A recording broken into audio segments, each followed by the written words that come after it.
A lot of people ask me, hey Amy, what are the green flags that I need to look out for when it comes to communication? I'm going to share 3 today. One, they ask you questions. They're interested in getting to know you. They want to know your likes, your dislikes. They want to know your interests, your beliefs, your worldviews. They ask deeper questions.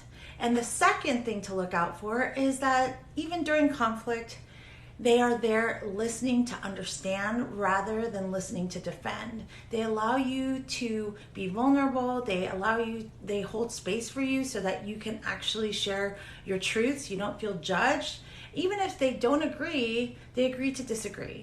The third sign is that they are a direct communicator. If you've done something to hurt their feelings, they're vulnerable and honest and transparent. They tell you, hey, that really hurt, and hey, this is how you can fix it. This is what good looks like. And then they ask you if you're willing to meet their needs.